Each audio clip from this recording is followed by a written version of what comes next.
முதலாவது வாக்குத்தத்தத்தை வாசிப்போம். தேவரீர் எழுந்தருளி சியோனுக்குங்கிற இடத்துல உங்கள் பெயர்களை எல்லா பேரையும் போட்டு நம்ம சேர்ந்து சத்தமாக வாசிக்க போகிறோம். இந்த சியோனுக்குங்கிற இடத்துல உங்கள் பேர் சத்தம் வரணும். வள்ளியம்மா அப்படின்னு சத்தமாக வரணும். இல்லைன்னா நீங்கள் ஞானஸ்தான பெற்ற எடுத்த அந்த பெயர் புது பெயர் இருக்குமானால் அதோடு இணைத்து எல்லாரும் எடுத்துட்டிங்களா? சங்கீதம் 102:13. பைபிள் இல்லாதவர்கள் ஸ்க்ரீன் பாருங்கள், டிவியில் பார்த்து பின்னாடி சத்தம் வரட்டும். எல்லாரும் சத்தமாக வாசிப்போம். தேவரீர் எழுந்தருளி பரமானந்தத்துக்கு இறங்குவே, அதற்கு தயை செய்யும் காலமும் அதற்காக குறித்த நேரமும் வந்தது. இனி வரும் அல்ல, இந்த ஜூலை மாதம் வந்தது. ஆமென். கர்த்தர் நல்லவர். இந்த வார்த்தைக்காய் நான் கர்த்தரை துதிக்கிறேன். இன்றைக்கு இந்த வாரம் ஆண்டவர் ஒரு வசனத்தை தந்திருக்கிறார். ஏசாயா 63:14. ஏசாயா 63:14. கர்த்தருடைய ஆவியானவர் எங்கெங்க எங்கெங்க கை காட்டுங்களேன். நிறைய பேர் அப்படி தான் போயிட்டீங்க. அப்படி தான் கர்த்தர் நடத்துகிறார். அதுக்காக ஏன் இப்படி ஆயிட்டேன்னு கவலைப்படாதீங்க. என் குடும்பம் இப்படி இருந்துச்சு, இப்போ இப்படி ஆயிடுச்சேன்னு கவலைப்படாதீங்க. சில நேரத்தில் கர்த்தர் இப்படியும் நடத்துவார். ஆமென். எப்படி நம்ம வாழ்க்கை, ஆவிக்குரிய வாழ்க்கை சில நேரத்தில் டவுன், பள்ளத்தாக்கிலே இறங்குகிற ஒரு மிருக ஜீவன்களை போல நம்மளை அப்படி நடத்துகிறாராம். இந்த ஜூலை மாதம் அப்படி நடத்துவார்.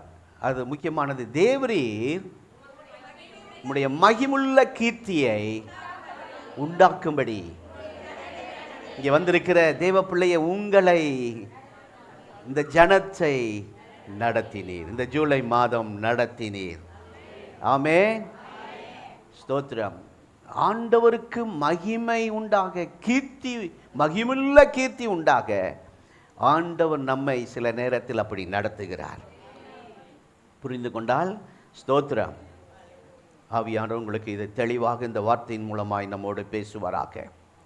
ஆண்டவர் நமக்கு சொல்லுகிற இந்த பெரிய வார்த்தை, என் ஜனங்களே, இந்த ஜூலை மாதம் 2ஆம் ஆராதனைக்கு வந்திருக்கிற தேவ ஜனமே, நான் எப்படி இஸ்ரவேல் ஜனங்களை நடத்தினேனோ, நடத்தி மகிமைப்பட்டேனோ,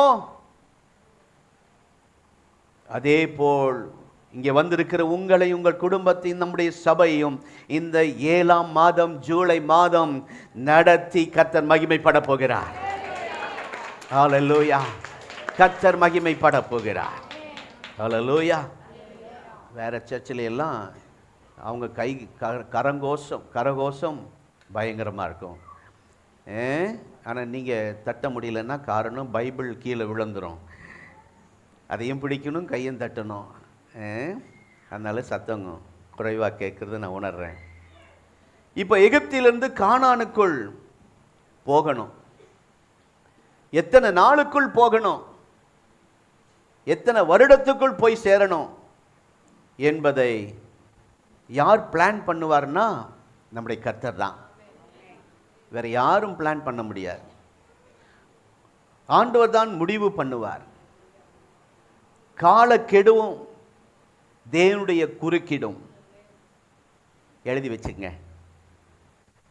இந்த வார்த்தை எங்களுக்கு அப்படியே நிறைவேறிச்சு. நீங்கள் காலக்கெடு வச்சிருக்கிறார். என்ன வச்சிருக்கிறாரு?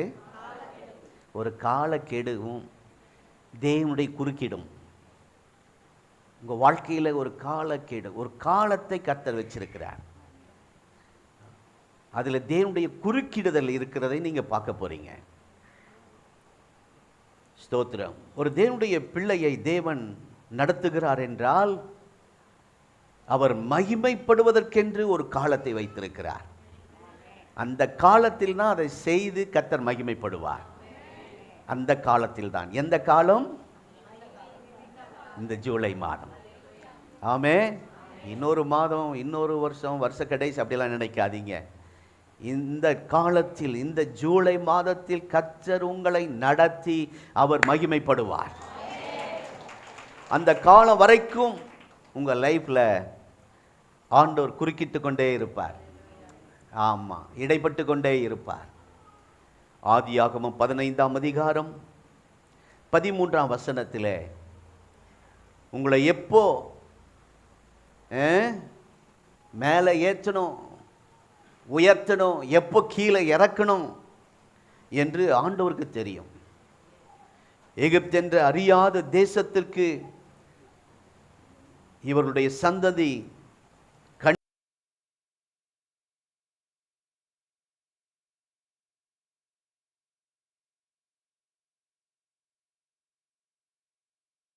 நானூறு ஆண்டுகளுக்கு பிறகுதான் திரும்பி வருவார்கள், நிச்சயமாய் அறிந்து கொள் என்று ஆண்டவர் ஆபிரகாமோடு பேசுகிறார். ஆதியாகமம்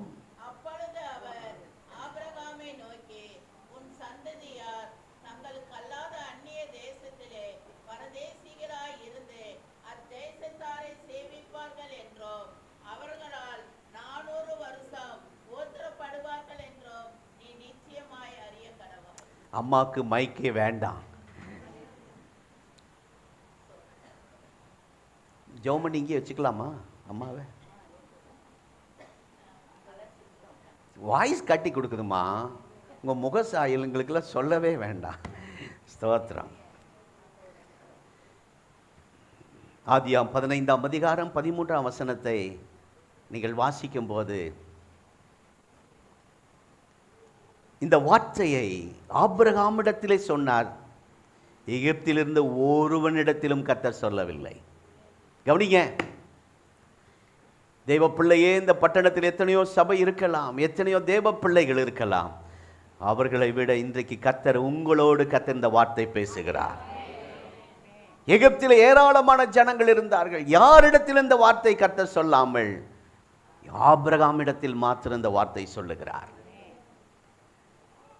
ஆபிரகாமிடம் சொல்லி, எகிப்திலிருந்து நான் உங்களை கொண்டு வருவேன், 400 வருஷம் உபத்திரப்படுவார்கள் என்பதை நீ நிச்சயமாய் ஆபிரகாமே நீ அறிய கடவாய். இப்போ இந்த காலக்கெடுவை யார் கையில் ஆண்டவர் யார் கையில் இருக்கு? ஆண்டவருடைய கையில் இந்த காலக்கெடு இருக்கிறது. இந்த குறுக்கிடுகிற இது யாருடைய குறுக்கீடு? கர்த்தருடைய குறுக்கீடு.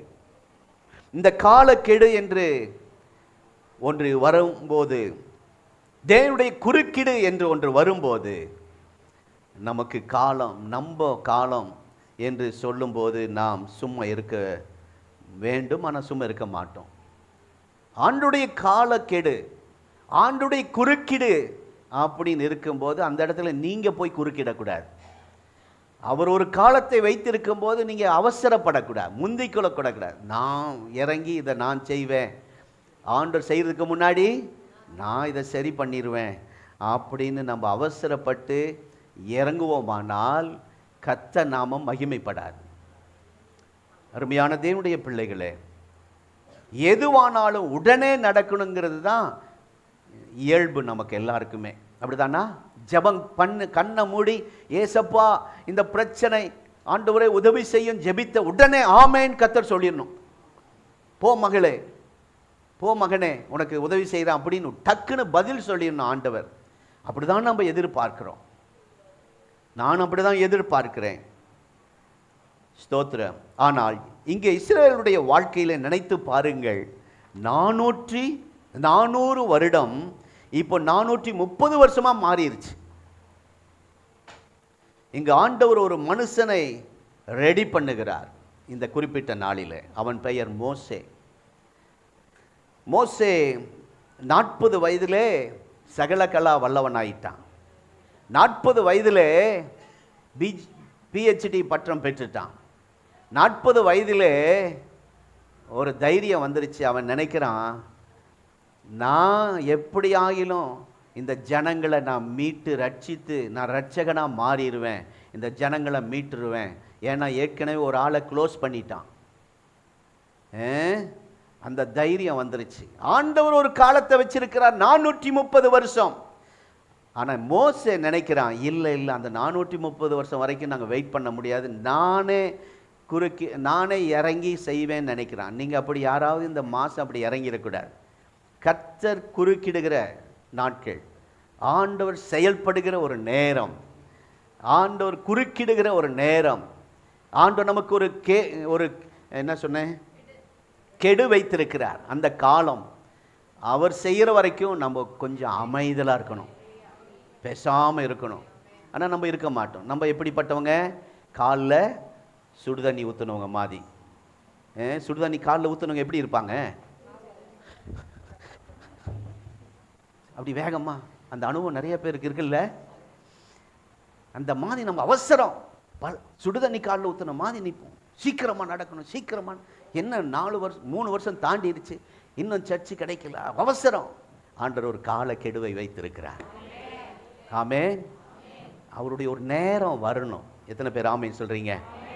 ஆகவே பைபிளில் நிறைய இடத்துல காலங்கள் நிறைய வசனம் வருகிறது. எனக்கு தெரிந்த சில மனப்பாடமாக மைண்டில் இருக்கிற வசனங்களை மாத்திரம் ஞாபகப்படுத்துகிறேன்.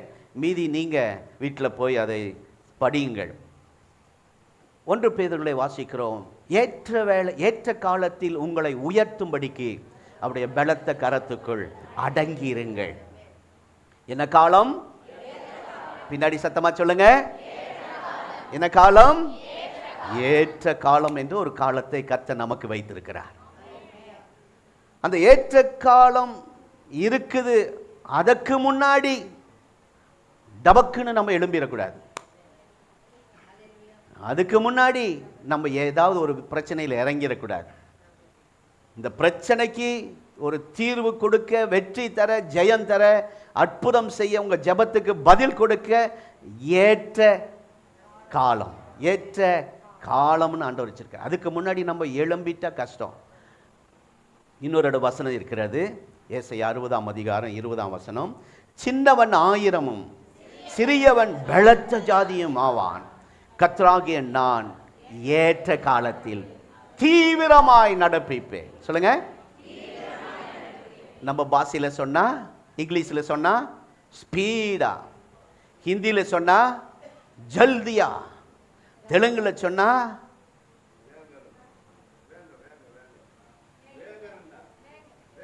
வெண்டைக்காயா, வேகரண்டா.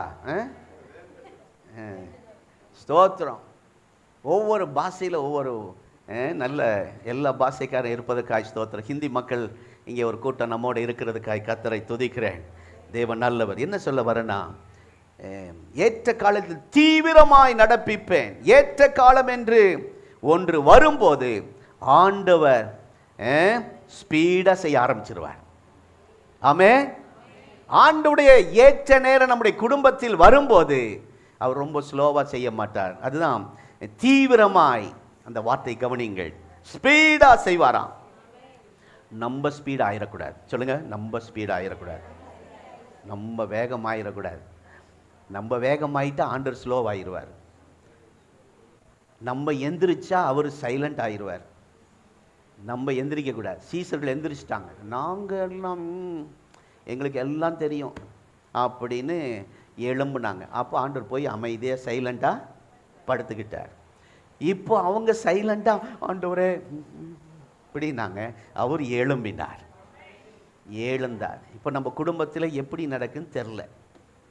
உங்கள் குடும்பத்தில் நீங்கள் எழும்புறீங்களா, ஆண்டவர் சைலண்ட் ஆயிடுவார். நீங்கள் சைலண்ட் ஆனீங்கன்னா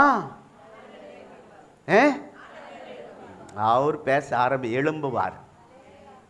இனி வீட்டில் சண்டை வரும்போது நீங்கள் சொல்லணும், ஆண்டவரே நான் சைலண்ட் ஆகிறேன், எனக்கு மீசை இருக்கு, நான் சைலண்ட் ஆக மாட்டேன் அப்படின்னீங்கன்னா ஆண்டவர் சைலண்ட் ஆகிடுவார்.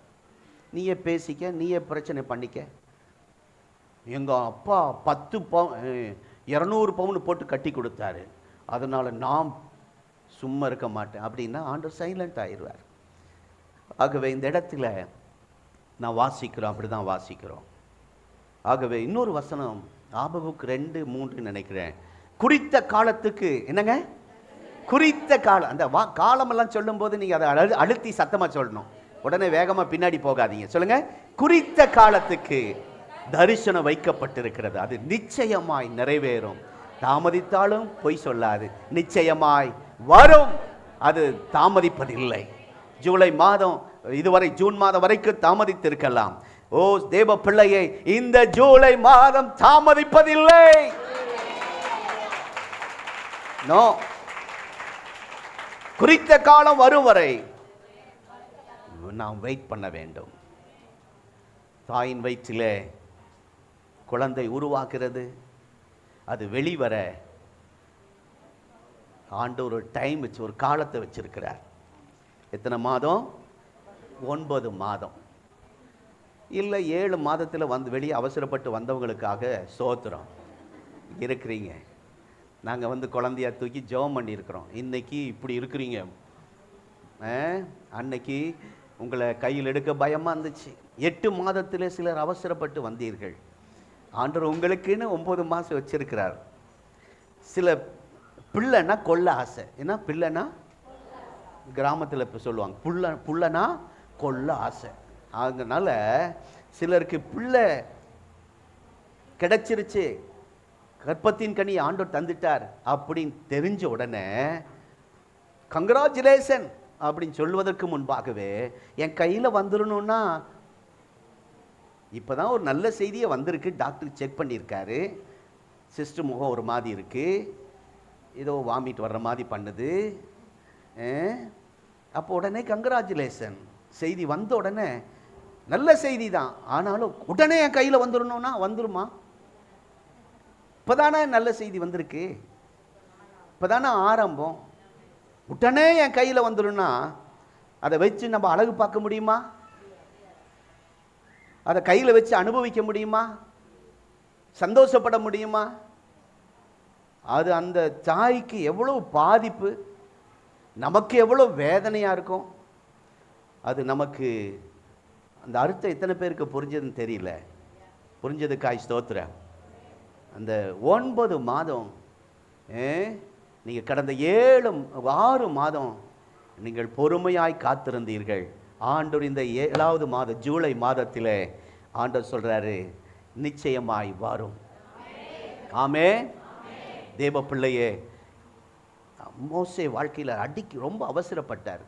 நாம் அப்படின்னு 40 வயசில் அந்த வேகம் இருக்கும், ரத்தம் இள ரத்தம் இல்லை. 40 வயசுங்கிறது இந்த நாட்களுக்கு 20 வயசுக்கு சமம் அந்த காலத்தில். ஆனால் ஆண்டவர் 80வது வயதில் தான் பயன்படுத்தினார். எத்தனை வயதில்? 80 வயது. அதாவது கவர்மெண்ட்டு லாக்கிலன்னு வீட்டுக்கு அனுப்புகிற வயசு 58 57. கவர்மெண்ட் உங்களை வீட்டுக்கு எப்போ அனுப்புகிறாங்க?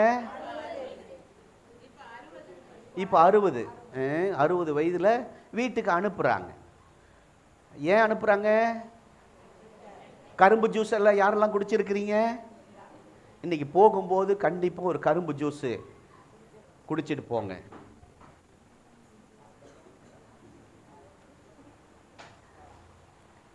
உடம்புக்கு நல்லது. என்னென்ன, நான் அங்கே நின்று பார்த்தேன்.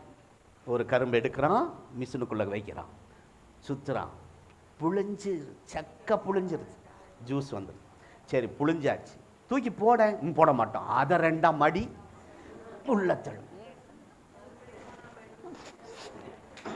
இப்படி தண்ணி எல்லாத்தையும் உறிஞ்சிட்டு போ அப்படின்னு சக்கை தள்ளுற மாதிரி அரசாங்கம் உங்களை தள்ளிடுது. அரசாங்கத்தோட பாஸ்டர் நான் ஊழியத்துக்கு வரேன், உன்னையே அரசாங்கம் ஆகாதுன்னு தள்ளிடுச்சு. சரி சாட்சி சொல்லு, இந்த வாரம் கூட வா ஊழியத்துக்குனா. என்னோடு இருக்கிறார், பிரைஸ் தி லார்ட். யாருக்குமே புரியல. ஆண்டவருக்கு எப்படி புரியும்? பல்லு நல்லா இருக்கும்போது வர்றதில்லை, உடம்பு நல்லா இருக்கும்போது ஒப்பு கொடுன்னா ஒப்பு கொடுக்கறது இல்லை, ஒரு மாதிரி ஆன உடனே. ஆனாலும் நான் சொல்கிறேன், இதெல்லாம் கேட்டு சோர்ந்துடாதீங்க. உலகம் வயசு பண்ணி தள்ளி விட்டுருவேன், நீ ஆகாதுன்னு சொல்லும். ஆனால் அந்த 80 வயசில் தான் கர்த்தர் கையில் எடுத்தார் மோசே. பாருங்க, பாட்டி அம்மாவுக்கு எவ்வளோ சந்தோஷம்.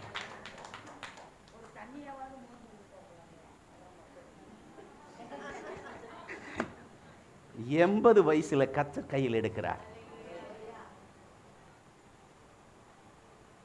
கடந்த மாதம் ஒருவர் என்னை பார்த்து சொன்னார், நேரடியாக சொல்லல, மறைமுகமாக சொல்லியிருக்கிறார். இனி பரமானந்தம் ஊழியம் முடிஞ்சது. அவர் வயசாயிட்டார். அவரு வயசாயிட்டார். இனி அவர் ஊழியம் செய்ய முடியாது, ஊழியம் நடக்காது, அவ்வளோதான் முடிஞ்சது அப்படின்ட்டார். அது கேட்டப்போ கொஞ்சம் கஷ்டமாக இருந்துச்சு. அப்புறம் நான் இன்றைக்கி பாட்டு பாடுங்க, ஆகாததென்று தள்ளின கல்லே அப்படி நம்மளை வைப்பார். மோசே 80 வயசு, ஆனால் அவனை வச்சு கர்த்தர் இப்போ முடிஞ்சதுன்னு மோசே நினைச்சான். அவங்க அப்பா அம்மா நினைச்சிருப்பாங்க, மோசே என்ன இதுக்கா நான் பெத்தேன், ஆண்டவருக்கு பயன்படாமல் போயிட்டானே, வயசு ஆகிட்டே இருக்கே, ஆண்டவர்கிட்ட வரமாட்டேங்கிறானே, எத்தனையோ மோசே பெற்றோர்கள் அழுது இருப்பாங்க. மோசே முடிந்தது என்று நினைத்தான். ஆண்டவர் சொல்றார், நான் இதுதான் ஆரம்பம், உன்னை பயன்படுத்துகிறது இது ஆரம்பம். வயதானவர்களுக்கு ஒரு நல்ல செய்தி, கர்த்தர் உங்களை வல்லமையாய் பயன்படுத்துவார். அல்லேலூயா, கர்த்தருக்கு ஸ்தோத்திரம். அப்படிப்பட்ட ஒரு மோசே ஏதோ சில நேரத்தில் அவன் முயற்சி பண்ண பார்த்தான், விடலை. அந்த 80 வயது அந்த நேரம் வந்த உடனே அந்த பொறுப்பை, அந்த ஆசீர்வாதத்தை, அந்த ஊழியத்தை அவன் கையில் ஒப்பு கொடுக்கிறார். அருமையான தேவனுடைய பிள்ளைகளே, யாத்ராம் 1ஆம் அதிகாரம் 8வது வசனத்தை ஒருவர் இந்த பக்கம் உள்ளவங்க வாசிங்க. யாத்ராம் 1:8. இன்னொருவர் இந்த சைடில் 2ஆம் அதிகாரம் 23ஆம் வசனத்தை வாசிப்போம். 2 பேர். போதும். யோசேப்பை அறியாத ஒரு ராஜா வந்தான்னு சொல்லியிருக்கு. 2:23. இன்னொரு இந்த சைடு வாசிங்க, பேக் சைடு. சில காலம் சென்ற பின்பு எகிப்தின் ராஜா மாறித்தான். போதும். ஒரு புது ராஜாவை தோன்ற வைக்கவும் முடியும் நம் ஆண்டவரால், ஒரு ராஜாவை காலி பண்ணவும் என் ஆண்டவரால் முடியும். இதற்கிடையில் நம்ம ஒன்றும் செய்ய வேண்டாம், நம்ம எந்த முயற்சி எடுக்க வேண்டாம். ஒரு ராஜாவை கர்த்தர் தோன்ற பண்ண முடியும், அதே ராஜாவை கர்த்தர் காலி பண்ணவும் முடியும். ஆவிக்குரிய அர்த்தமாக எடுத்துக்கொள்ளுங்கள். அப்போ என்ன சொல்றேன்னா, அப்போ ஒவ்வொருவரிடத்திற்கும் ஆண்டவர் நியமித்த ஒரு காலத்தை வைத்திருக்கிறார், அவ்வளவுதான். அதனால்தான் பிரசங்கி சொல்லுகிறார், ஒவ்வொன்றுக்கும் ஒவ்வொரு காலம் உண்டு இருக்கு, அந்த காலத்துக்கு ஒரு காரணமும் இருக்கிறது என்று அவர் சொல்லி முடிக்கிறார். ஆகவே அதை தாவீது, இந்த சாலமோன் பிரசங்கி சொல்லுவது, நான் அதை சொல்லும்போது நான் இப்படி சொல்லலாம், ஒவ்வொன்றுக்கும் ஒரு சீசன் இருக்கிறது, ஒவ்வொரு சீசனுக்கும் ஒரு ரீசன் இருக்கிறது, ஒவ்வொரு காலத்துக்கும் ஒரு காரணத்தை கர்த்தர் சிலதை வைத்திருக்கிறார். இயேசு கிறிஸ்து ஏன் குழந்தையா பிறக்கணும்? அவர் ஆதாமை எப்படி தோட்டத்தில் திடீர்னு கொண்டு டபார்னு உருவாக்கி அப்படி நிறுத்தின மாதிரி இயேசுவை நிறுத்தி இருக்கலாமே. ஆண்டவரால் செய்ய முடியாதா? அவர் சர்வ வல்லமை உள்ளவர், சக்தி இல்லையா, பவர் இல்லையா, வல்லமை இல்லையா? ஒரு ஆதாமை மண்ணிலே உருவாக்கி கொண்டு வந்து திடீர்னு நிறுத்தினாரே, அந்த மாதிரி இயேசுவை அப்படியே கொண்டு வந்து நிறுத்தி இருக்க முடியும். ஆனால் வசனம் வேதத்திலே வாசிக்கும் போது ஸ்திரீயின் வித்து அப்படின்னு வரணும், அப்பொழுதுதான் பாவத்திற்கு பரிகாரம் உண்டு. ஸ்திரீயின் வித்து, அந்த வார்த்தை நிறைவேறதான் ஆண்டவர், அது அவருக்கு ஒரு பெரிய விஷயம் இல்லை. ஆனால் ஒரு ரீசன், மனுகுலத்திற்கும் நீங்க தன்னுடைய உறவை இழந்த, தேவனிடத்திலிருந்து அந்த உறவை இழந்த அவர்களுக்கு ஒரு உறவை ஏற்படுத்த, மகிமை இழந்திருக்கிறார்கள், அந்த மகிமையை மீண்டும் கொடுக்க, அந்த அதிகாரத்தை பெற்றிருந்த அந்த தேவ பிள்ளைகள் அதிகாரத்தை இழந்திருக்கிறார்கள், அந்த அதிகாரத்தை கொடுக்க, ஆசீர்வாதத்தை இழந்திருக்கிற அந்த ஆசீர்வாதத்தை கொடுக்க கலாத்திய சபையாருக்கு பவுல் சொல்லும்போது, காலம் நிறைவேறின போது ஸ்திரீனிடத்திலே பிறந்தவரும். படிச்சிருக்கீங்களா? கிறிஸ்மஸ் செய்திக்கு அதுதான் நிறைய பாஸ்டர் பிரசங்கிப்பாங்க, நானும் காலம் நிறைவேறின போது சிறியனிடத்திலே பிறந்தவரும். கலாத்திய சபைக்கு பவுல் எழுதுகிறார். ஆண்டவர் ஒரு காலத்தையும் ஒரு கெடுவையும் வைத்திருக்கிறார். 17 வயதிலே எகிப்திற்கு கொண்டு போகப்படுகிறான் யோசேப். கவனிங்கள். ஆனால் 30 வயதிலே தான் அரியணையிலே ஏறுகிறான். கர்த்தர் அவனை அதிகாரியாய் கர்த்தர் உயர்த்துகிறார். யோசேப்பு நல்ல மனுஷன் தானே, தெரிந்து கொள்ளப்பட்ட பாத்திரம் தானே, உண்மையுள்ள ஆண்டவருக்கு பயப்படுகிற, பாவத்துக்கு விலகி இருக்கிற ஒரு நல்ல தேவ பிள்ளை தானே. யோசேப்பின் மூலமாக தானே ஆண்டவர் நோக்கமும் ஒரு திட்டமும் நிறைவேற்ற வேண்டும். அப்படி இருக்கும்போது 17 வயதிலே போன உடன் அவனை அரண்மனைக்கு உயர்த்தாமல், அங்கே வாசிக்கிறோம், பஞ்சம் என்கிற ஒரு காலம் இருக்கிறது. சொல்லுங்க. அந்த பஞ்ச காலத்தில் தான் பெற்றோர்கள்லாம் அவங்கெல்லாம் வருவாங்க, வேற வரமாட்டாங்க. அவங்க பெற்றோர்கள் தூரத்திலிருந்து வரணும்னா அந்த பஞ்ச காலம் ஒன்று வரணும். அந்த பஞ்ச காலம் வரும்போது அவர்கள் பெற்றோர்கள் குடும்பத்தார் வருகிறார்கள். யாக்கோபின் குடும்பம் வருகிறது. அது வரணும். அது வரைக்கும் கொஞ்சம் காலம் வெயிட் பண்ணணும். யோசேப்பே வெயிட் பண்ணு. கடந்த ஜூன் மாதம் வரைக்கும் நீ வெயிட் பண்ண. இப்போ இந்த ஜூலை மாதம் உன்னை நடத்தி நான் மகிமைப்பட போகிறேன். உங்களை நடத்தி கர்த்தர் மகிமைப்பட போகிறார். அல்லேலூயா. அதுதான் ஏசாயா 63ஆம் அதிகாரத்திலே நான் வாசிக்கிறோம். அந்த வெயிட்டிங் நேரத்தில் நாம் அதை கடந்து போகணும் என்றால், யோசேப்பு அந்த தேசத்திலே கொஞ்ச நாள் இருந்து அந்த தேசத்திலே லாங்குவேஜை கற்றுக்கொள்ளணும், அந்த தேசத்திலே கலாச்சாரத்தை கற்றுக்கொள்ளணும், அதிகாரிகள் எப்படிப்பட்டவர்கள் அவர்களோடு எப்படி பேசணுங்கிறதுக்காக போத்திப்பார் வீட்டில் கர்த்தர் வைத்து ட்ரைனிங் கொடுக்கிறாரு. இந்த பக்குவம் அடைந்த உடனே கர்த்தர் யோசேப்பை உயர்த்தினார். அது வரைக்கும் யோசேப்பு அந்த காலம் வரைக்கும் அமைதலாயிருந்த, இந்த ஜூலை வரைக்கும் அமைதலாயிருந்த தேவ பிள்ளையே, இந்த மாதம் கர்த்தர் கிரியை செய்கிற மாதம். ஆமென். அல்லேலூயா. தேவநாமம் மகிமைப்படுவதாக. அதே நேரத்தில் அவன் பக்குவப்பட்டு விட்டான். இப்பொழுது இவன் யோசேப்பு ஓட்டவாய். யோசேப்பு நீங்கள் அப்படி ஆற்று உங்கள் வீட்டில் இருக்கிறாங்களா? இதை சொல்லாதம்மா, அந்த ஓட்டவாயி சொல்லிடும். பாஸ்டர் மசிலர்கிட்ட பேசும்போது நான் பார்த்துருக்கேன், சிஸ்டர் இதை உங்கள் மனசில் வச்சுங்க, சொல்லாதீங்க அப்படின்னு சொல்லுவாங்க. இவங்க சொல்லி 2 நிமிஷத்தில் ஃபோன் போகிற வேகத்தில் இந்த டெலிஃபோன் டெல் உமன் என்ன வேகமாக போயிடும் நியூஸ். அதை சொல்லாதீங்கன்னு சொல்லி பாருங்கள், அவங்க கட்டாயமாக சொல்லுவாங்க. அதனால சொல்லிடணும், யார்கிட்டையும் சொல்லாதீங்க அப்படின்னு சொல்லி பாருங்களேன், வேகமாக சொல்லிடுவாங்க. இந்த யோசேப்பு ஓட்டவாய். என்ன வாய்? அந்த எதை பார்த்தாலும் கர்த்தர் எதை காமிச்சாலும் அடக்கிக்க தெரியாது. கொஞ்சம் மனசில் வச்சிருக்கணும். அந்த சொப்பனத்தை அடக்கி வைக்க முடியல. உடனே அண்ணமார்கிட்ட சொல்லிட்டான். அந்த ஓட்டவாய் சொன்னதுனால அண்ணமார்கள் எல்லாரும் எழும்பிட்டாங்க. வீட்டுக்குள்ள பகை, வீட்டுக்குள்ள கொலை செய்கிற அளவுக்கு எல்லாரும் எழும்பிட்டாங்க. நம்ம வீட்டுக்குள்ள ஒருத்தர் தான் நமக்கு விரோதமாக எழும்புறாங்க, கூட பிறந்தவங்க யாராவது ஒருத்தர் தான் எழும்புறாங்க. ஆனால் அந்த குடும்பம் எவ்வளோ மோசமான குடும்பம் பாருங்க. எல்லாரும் எழும்பிட்டான். இந்த கொஞ்சம் வாயை அடக்காததுனால கர்த்தர் கிரியை செய்கிற வரை கொஞ்சம் சிலதை அடக்கி வைக்கணும். என்கிட்ட சொல்லுவாங்க, பாஸ்டர் இதை சொல்லாதீங்க, ஆனாலும் பிரசங்கத்தில் இந்த ஓட்டவை பரமானந்தம் கொட்டிடு. இதனாலேயே தாமதம் ஆகும் சில நேரத்தில். சரி, கதை நிறைய ஞாபகம் வருது. ஆனால் செய்தி பெரிய செய்தினால கதை சொல்லவா வேண்டாவா? என்னடா பாரு கதைன்னா, ஒரு பிச்சைக்காரன் ஒருவன் இருந்தான் ஒரு ஊரில். அவன் எப்பொழுதும் பிச்சை எடுத்து வாழ்ந்து கடைசியில்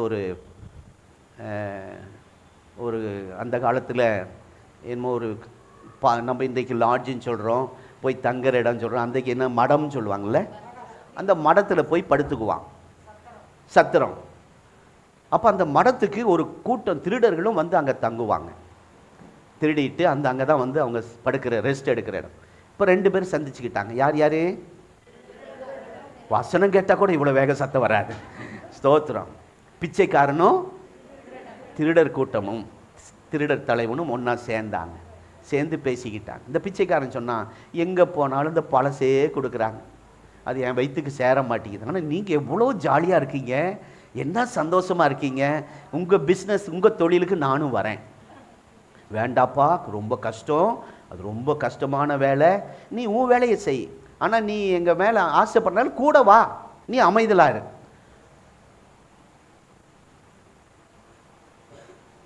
அப்படின்னு சொன்னாங்க. அப்போது சரின்ட்டு ஒப்புக்கொண்டு போனான். அன்றைக்கு ஒரு பெரிய கதை சுருக்கமாக சொல்கிறேன். ஒரு ஆட்டு மந்தை, ஒரு பெரிய மந்தைக்குள்ளே ஆடு திருட போயிட்டாங்க நடுராத்திரி. அப்போது இந்த பிச்சைக்காரனை பார்த்து சொன்னாங்க, நீ அமைதலாக இருக்கணும். அவர் பிச்சைக்காரன் ஒரு சங்கு ஊதுறதை வச்சுருக்கிறான். அதை எப்பவும் கூடவே தான் வச்சுருப்பான், அதை விட்டுட்டு போக மாட்டான்.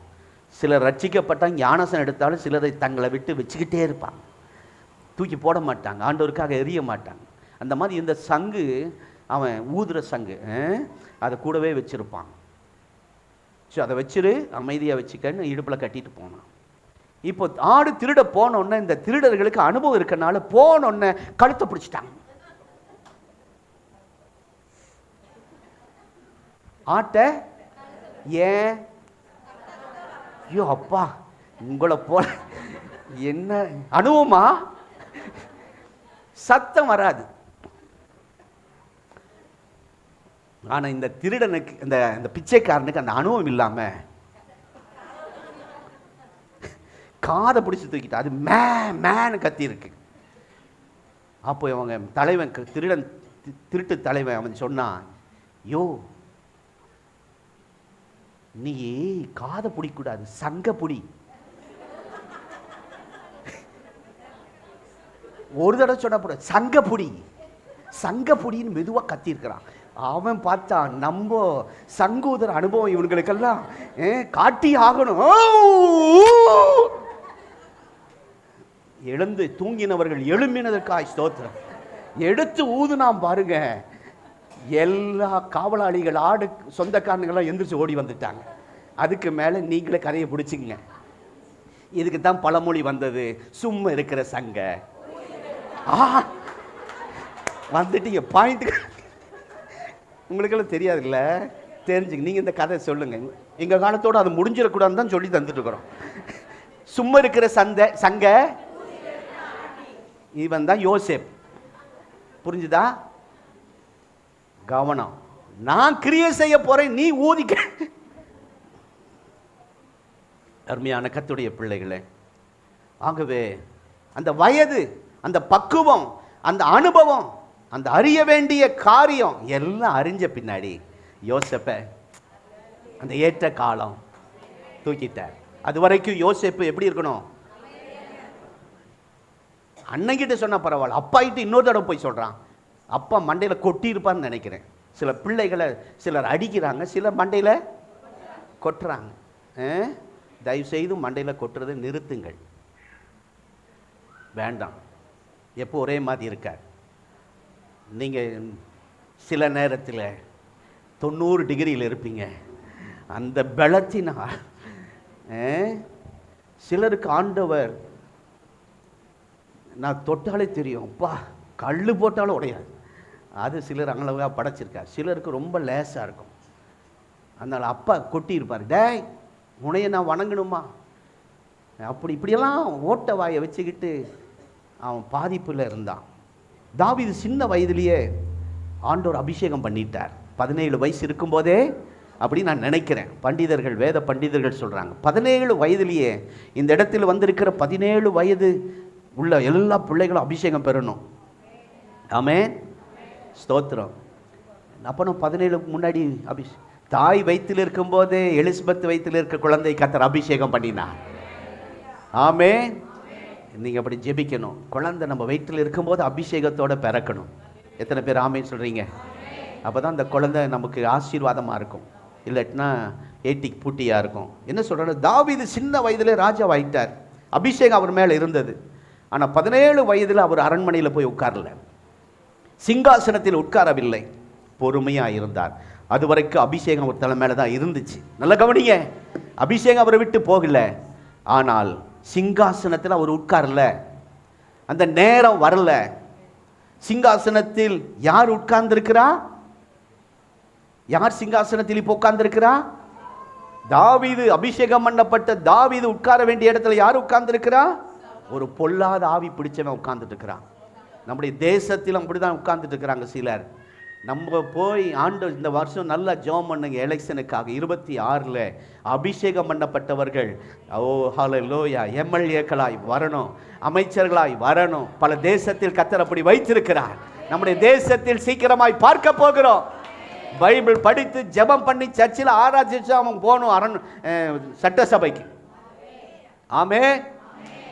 நம்முடைய குடும்பத்தில் சிலரை கர்த்தர் எம்எல்ஏக்களை மாற்ற போகிறார். நீங்கள் ஆராதிச்சுட்டு தான் சட்டசபைக்கு போகணும். ஆமே. என்ன செய்யணும்? என்னன்னா இப்போ ஒரு பொல்லாத ஆவி பிடித்தவன் அவன் உட்கார்ந்துருக்கிறான், பொறாமக்காரன் உட்கார்ந்துட்டு இருக்கிறான், குற்றமில்லாத ரத்தத்தை சிந்தணும்னு சொல்லி துடிக்கிறவன் அங்கே சிங்காசனத்தில் உட்கார்ந்துட்டு இருக்கிறான். அபிஷேகம் பண்ணப்பட்டவன் வெளியே நிற்கிறான். என்ன நிலைமை பாருங்க. நம்ம குடும்ப சூழ்நிலை அப்படிதான் இருக்கு. நம்ம ஆண்டவருக்கு பயந்து இருக்கிறோம், இன்னும் நம்ம வெளியே இருக்கிறது போல இருக்கிறோம். நம்ம குடும்பத்தில் ஆண்டவருக்கு பிரியம் இல்லாதவங்கலாம் மேலே உட்கார்ந்துட்டு இருக்கிற மாதிரி உட்கார்ந்துட்டு இருக்கிறாங்க. எதிரிகளை துரத்துவதற்கு பதிலாக கர்த்தர் அபிஷேகம் பண்ணப்பட்ட தேவ பிள்ளையை விரட்டி கொண்டு இருக்கிறவன் உட்கார்ந்துட்டு இருக்கிறான். அவனுடைய வேகத்தை எல்லாம் எதிரி மேல காட்டி இருக்கணும். ஒரு அபிஷேகம் பண்ணப்பட்ட ஊழியக்காரன் மேல, ஒரு விசுவாசி மேல காட்டுறான். அவன் இன்றைக்கு உட்கார்ந்துட்டு இருக்கிறான், ஆட்சி பண்றான். தரிசனம் இல்லாதவன் உட்கார்ந்துட்டு இருக்கிறான், தரிசனம் உள்ளவன் வெளியே நிற்கிறான். இன்றைக்கு நீங்களும் நான் அப்படிதான் இருக்கிறோம். ஆனால் இந்த ஜூலை மாதத்தில் கர்த்தர் நடத்தி அவர் மகிமைப்பட போகிறார். ஆனால் இப்பொழுது தாவீது உட்காருகிற ஒரு காலம் வந்துருச்சு. ஆமென். அதுவரை தாவீது என்ன செய்யணும்? பக்கத்தில் ஒருவன் சொல்றான் தாவீது கிட்ட, தாவீது ராஜாவே, ராஜா ஆகல அண்ணே, அந்த பாஷையில சொல்லியிருப்பான், அண்ணே அண்ணாச்சி ஒரே குத்து, என்னவா ஏக் மார் தோ துக்கடா, ஒரே வீட்டில் 2 குத்து இல்ல, ஒரே குத்து அப்படின்னு ஒன்று தாவீது சொல்றாரு பாருங்க. நீங்க யாருன்னா அப்படி சொல்லும் போது அவர் ஏதாவது காலி பண்ணிடலாம், அவரை பழி வாங்கிடலாம் அப்படின்னு சொல்லும் போது நீங்க சொல்லணும், அபிஷேகம் பண்ணப்பட்டவர் மேல இப்ப நம்ம கை போடுறது இல்லை, வாய் போடுறோம். என்ன அருமையான பக்குவம். அது வர்ற வரைக்கும் ஆண்டவர் அங்கே உட்கார வைக்கல. அதுதான் ஏற்ற காலம். இப்போ அந்த பக்குவப்படுத்தி இருக்கார் நம்ம சபையை. இந்த 3 வருடம் நம்மளை நல்லா பக்குவப்படுத்திட்டார். 3 வருடம் பசமாவை என்ன சாம்பாஸ் நல்லா பக்குவப்படுத்திட்டார். அல்லேலூயா. ஆமாம், அந்த பக்குவப்படுத்தின பின்னாடி தான் ஆண்டவர் அவர் அந்த குறித்த நேரம் ஏற்ற காலம். ஆமே ஸ்தோத்திரம். இன்னும் சில காலங்களை சொல்லுவேன், எழுதி வச்சுங்க. முடிஞ்ச உடனே அந்த காலத்தையெல்லாம் நீங்கள் ஒப்படைச்சிட்டு தான் வெளியே போகணும், லாக் பண்ண சொல்லியிருக்கு கதவை. கர்த்தருக்கு ஸ்தோத்திரம். ஆகவே கவனமாக எழுதி வைங்க, பக்கத்தில்வாது எட்டி பார்த்துக்கிட்டு சொல்லிடுங்க. ஒரு 3 காலமாக சொன்னீங்கன்னா உங்களை வீட்டுக்கு அனுப்புவோம், இல்லைன்னா இன்னொரு ஆராதனையில் கண்டிப்பாக இருக்க வேண்டியது வரும். இப்போவே ஒரு தம்பி எழும்பிட்டார், நான் இப்போவே முன்னாடியே போயிடுறேன்ப்பான்னு. ஸ்தோத்திரம். என்ன சொல்கிறேன்னா, தாவீது வாழ்க்கையில் இப்போ ஒரு வாய்ப்பு, நல்ல வாய்ப்பு கிடைச்சது. இல்லை அவர் மேலே அபிஷேகம் இருக்கு, அவர் மேலே கை போடாதுன்னு சொல்லிட்டு, அவர் காலத்தில் அவர் சாகட்டும், அவருக்குன்னு ஒரு காலம் இருக்குல்ல, அப்போ செத்துருவார். அல்லது கர்த்தரே கொன்னாலும் கொல்லட்டும், இல்லாவிட்டா யுத்தத்துக்கு போய் அங்கே ஏதாவது அவர் மறிக்கணும் இருந்தால் அப்படி மறிக்கட்டும். ஆனால் நீ நானோ அபிஷேகம் பண்ணப்பட்டவன் மேலே கை போடக்கூடாது. என்ன இதில் பாருங்க, நான் அவன் மேலே கை போட மாட்டேன். இந்த மாதிரி ஒரு பக்குவம் வந்துட்டா அப்பொழுது தேவனுடைய காலக்கெடு, தேவனுடைய குறுக்கீடு ஒர்க் அவுட் ஆயிரும். ஆமென். செயல்பட ஆரம்பிச்சிடும். சவுல் சபையை துன்பப்படுத்தினவன். சவுல் ஸ்தேவானை கொல்லுவதற்கு அதிகாரத்தோடு வந்து நிற்கிறான். அந்த ட்ரெஸ் எல்லாம் கலட்டி அவன் பாத்தில் வைக்கிறான். அவன் தான் லெட்டர் கொடுக்குறான், கொன்றுங்க, எந்த கேஸ் வராது, கொலை கேஸ் எல்லாம் வராது, எஃப்ஐஆர் வராது, நீங்கள் என்ன வேணாலும் பண்ணுங்கிற அந்த தைரியத்தில் அப்படிப்பட்ட ஒரு மனிதன் ஆண்டவர் இப்போ அவனை பிடிச்சிட்டார். தாமதம் இல்லாமல் சுவிசேஷம் அறிவிக்கிறான். கவனிங்க, சிலர்லாம் ரொம்ப மோசமாக இருப்பாங்க பாருங்கள். ரட்சிக்கப்பட்ட உடனே அவங்கள வேகத்தை யாரும் குறைக்க முடியாது. பாஸ்டையே கிராஸ் பண்ணி போயிடுவாங்க. அந்த வேகம் வீணாக போய்கிட்டனே, வேஸ்ட்டாக குடிச்சு வெறிச்சு சண்டை போட்டு பாவம் செஞ்சு யாருக்கு பிரயோஜனம் இல்லாமல் போயிட்டு, இனி ஆண்டவர் என்னை தொட்டுட்டார், பாவத்தை என்னை விட்டு அகற்றிட்டார், இனி கொஞ்ச காலம் ஆண்டவருக்கா பிரகாசிக்கணும்னு சொல்லி வேகமாக ஊழியம் செய்வாங்க. நிறைய பேரை நான் பார்த்துருக்கேன். மந்திரவாதி தொட்டண்ணா என்ன வேகம், முருக பக்தனாக இருந்த சினிமா நடிகர் ஏவிஎம் ராஜன், புஷ்பலாதா என்ன வேகம். இப்படி ஒவ்வொருத்தரையா சொல்லி போக முடியும். இன்றைக்கு அநேக சினிமா நடிகர்களை கர்த்தர் வேகமாய் சுவிசேஷ ஊழியத்தில் அந்த மாதிரி வேகம் சுவிசேஷம் சொல்ல தாமதம் இல்லை. சாட்சி சொல்லுகிறான். ஆனாலும் ஜனங்க பயப்படுறாங்க. இவன் பழைய ஆள்பா, இன்னும் மாறல அப்படிங்கும் போது பர்னபா சாட்சி கொடுக்கிறான். இல்லை இல்லை, ஒரு காலத்தில் அப்படி இருந்தான், இப்போ நான் அவரோட தான் இருக்கிறேன், அவர் ஆண்டவருக்குள்ளே ரட்சிக்கப்பட்டிருக்கிறார், பயன்பட்டு. ஆனாலும் கவனிங்க, இவ்வளவு மாற்றம் வந்தோம், இவ்வளவு கிருபை கிடைச்சோம், வல்லமை கிடைச்சோம், நல்ல பேச திறமை, பிரசங்கிக்க வல்லமை இருந்தோம், ஆண்டவர் அவனை பாருங்க ஒரு கூடையில் வச்சு அவனை இறக்கி விட்டுட்டாங்க, ஓடி போயிட்டான். இருந்திருந்தா பவுலை கொண்டிருப்பாங்க, ஆனால் எதிர்த்திருப்பான், அவனை ஒன்றும் செய்ய முடியாது. ஆனாலும் அவனை கூடைக்குள்ளே வைக்கும்போது அமைதலாக இருந்தான். அது என்ன சொல்கிறேன்னா, அந்த ஏற்ற காலம் இன்னும் வரல. ஆகவே அந்த கூடையில் இறக்கி அவனை காப்பாற்றிட்டான். அவன் அரபியா வனாந்திரத்துக்கு போய் 3 வருஷம் அமைதலாக இருந்தான். நல்ல பிரசங்கம் பண்ணுறவங்களை அமைதலாக இருக்க வைக்க முடியுமா? இந்த ஸ்தாபனம் என்ன கொஞ்ச நாள் அமைதலாக உட்காருன்னு சொன்னாங்க, விசுவாசியாக உட்காருன்னு சொன்னாங்க. என்னால் உட்கார முடியல, ஆனால் நான் உட்கார்ந்தேன். எத்தனை வாரம் பிரதர் ஐயா, எத்தனை வாரம் என்னை உட்கார வச்சாங்க? 3 வாரமா? 2 மாதம். வினோத் பிரதர் கரெக்டா? 2 மாதம் என்னை உட்கார வச்சாங்க. பிரசங்கம் பண்ணக்கூடாது, ஊழியம் செய்யக்கூடாது. அந்த மாதிரி அப்போஸ்தலனாகிய பவுலை 3 வருஷம் அந்த வனாந்தரத்தில் ஆண்டவர் கொண்டு போய் விட்டுட்டார். எப்படி இருந்திருக்கும்? ஆனாலும் அமைதலாக இருந்தார். ஏன்னா அந்த குறிப்பிட்ட காலம் வரல, பயன்படுத்துகிற நேரம் வரல. சில நேரத்தில் கர்த்தர் உங்களை வீட்டுக்குள்ளே அப்படி தான் வச்சிருக்கிறார். நான் பைபிள், எனக்கு எவ்வளோ பைபிள் தெரியும், எவ்வளோ பாட தெரியும், எவ்வளோ பிரசங்க. நான்லாம் தொட்டில் ஆட்ட மாட்டேன் வீட்டில். நான்லாம் குழந்தை பேத்தியை கவனிக்க மாட்டேன். நான் ஊழியத்துக்கு போகணும். 3 வருஷம் அமைதலாக இருந்தார். எல்லாம் வேகம் இருக்கு, ஸ்பீடு, அமைதலாக இருக்கு என்று ஆண்டவர் உள்ள ஸ்தோத்திரம் உள்ள அமைதலாக வச்சிருந்தார் 3 வருஷம். கர்த்தருடைய நாம ஸ்தோத்திரம். ஏற்கனவே அவர் போல்டான ஆள், பைபிளை நல்லா படித்தவர், நேரடியாக தேவனை சந்தித்தவர், பரிசுத்த ஆவியை புதிதாய் பெற்றவர். இந்த புதிய அபிஷேகம் பெற்றவங்களெல்லாம் கண்ட்ரோல் பண்ண முடியாது பாருங்க. ஆமாம், 10 சேரை தூக்கி வீசிடுவாங்க, நம்மளை அவ்வளோதான் ஒத்த கையிலே காலி பண்ணிடுவாங்க. அவன் புதிய அபிஷேகம் பெற்றான். இப்பொழுது சவுலை போட்டு தள்ள ஒரு பெரிய கூட்டம் எழும்பிற்று. என்ன நடந்தது? ஆண்டவர் அவனை அரேபியா வனாந்தரத்துக்கு அனுப்பி 3 வருடம் அங்கே அமைதலாக இருக்க சொன்னார்.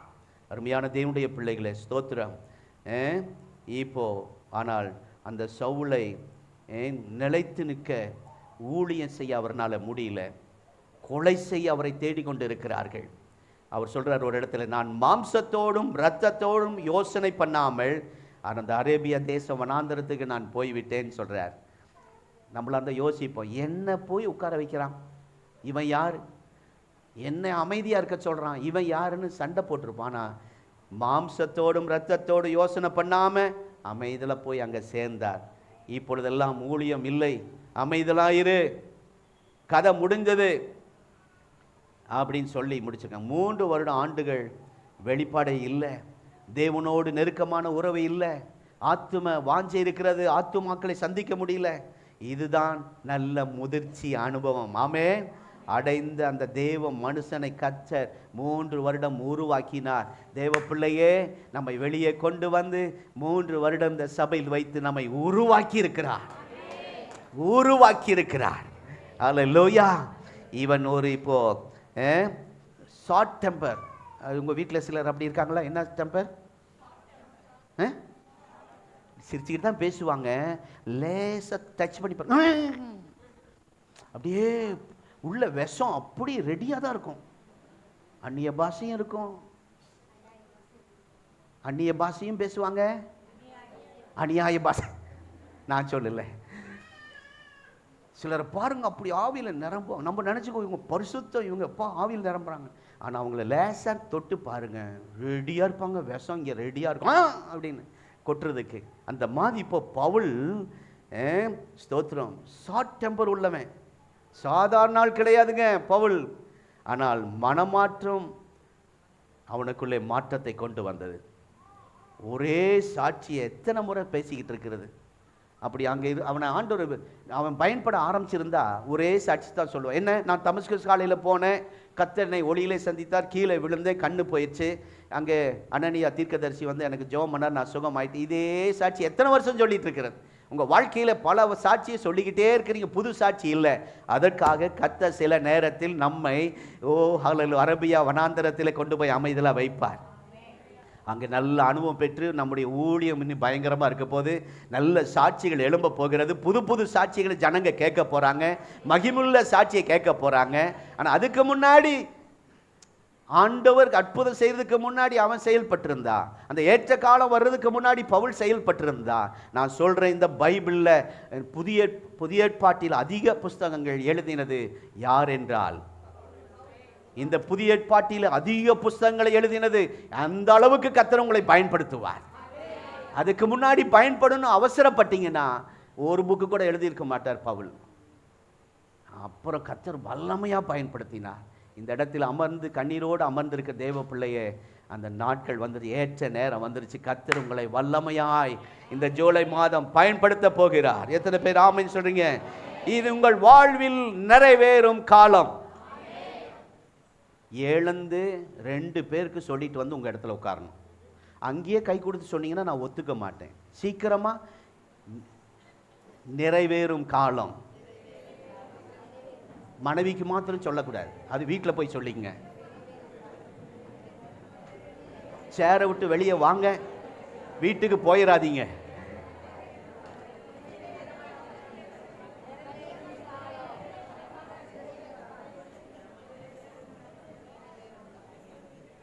Praise the Lord. கரங்களை தட்டி ஹல்லேலூயா. எனக்கு ஒரு அம்மா தான் சொன்னாங்க,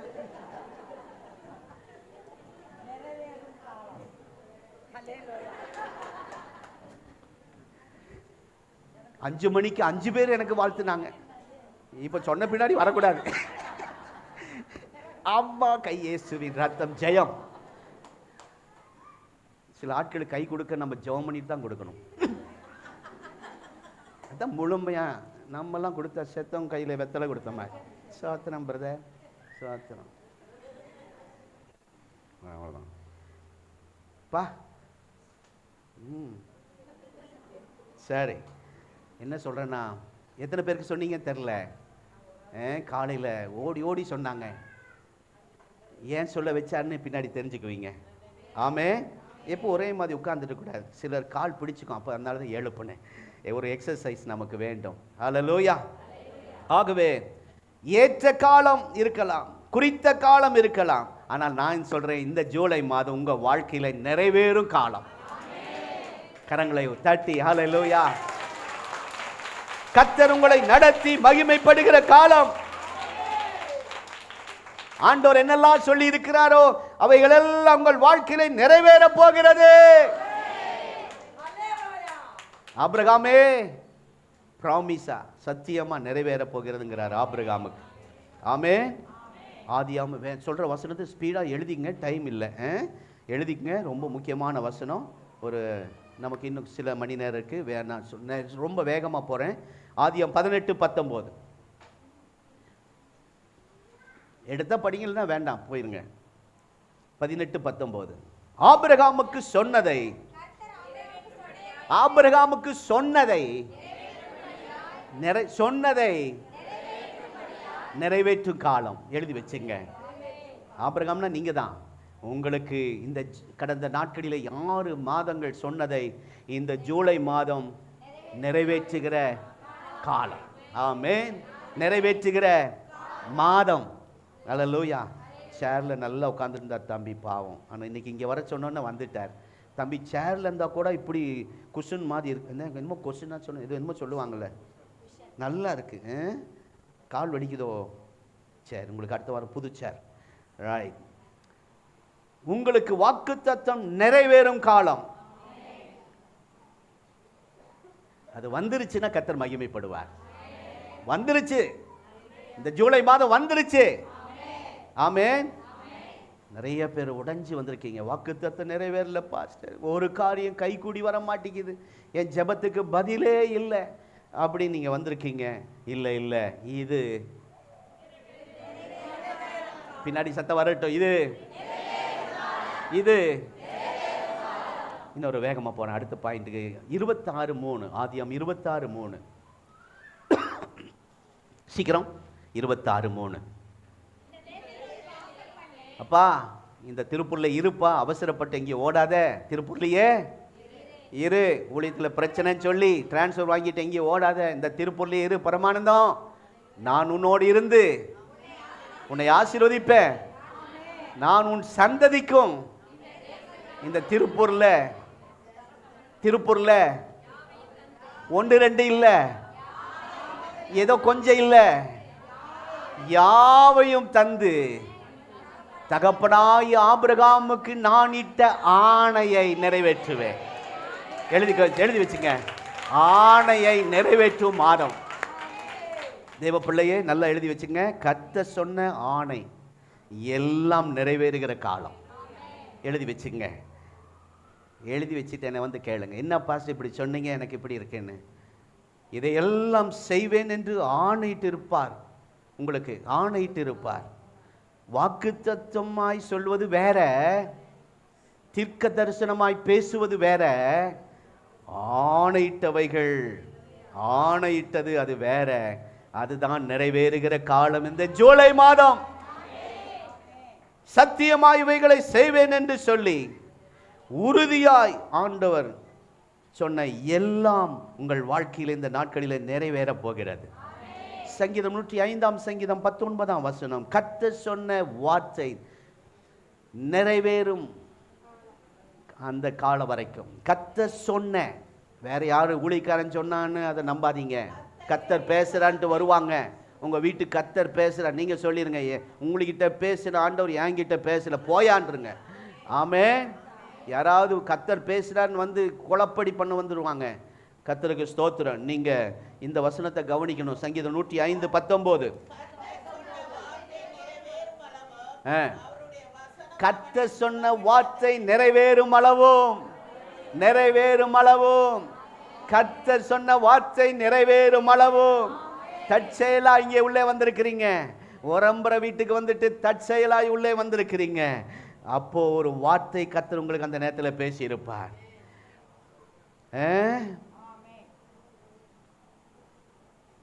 டெய்லி ரீடிங் பைபிள் வாசிட்டு இருந்திருப்பீங்க.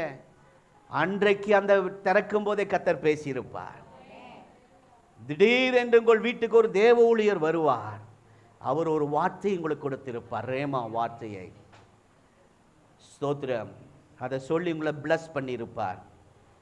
திடீரென்று உபவாச கூட்டத்துக்கு வந்திருப்பீர்கள். வந்தா தானே நான் சொல்றேன், லீவ் இல்லைன்னு சொல்லக்கூடாது. மாசத்துல ஒரு நாள் கண்டிப்பா லீவ் போடுங்க.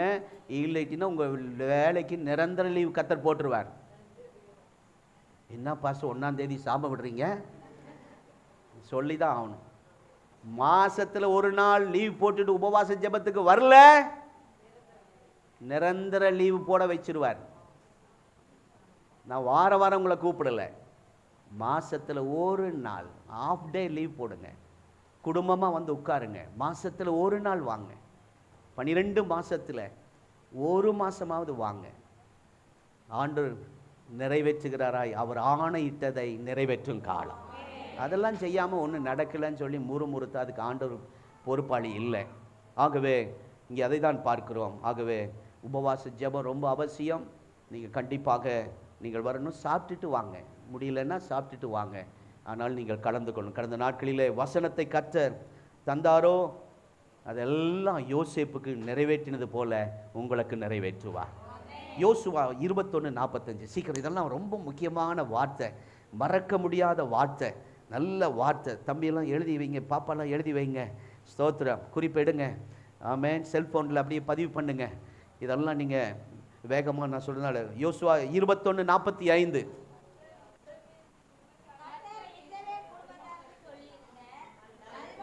நல்வார்த்தை எல்லாம், சொல்லுங்க சத்தமா சொல்லுங்க, நல்வார்த்தை எல்லாம், ஒரு வார்த்தையும்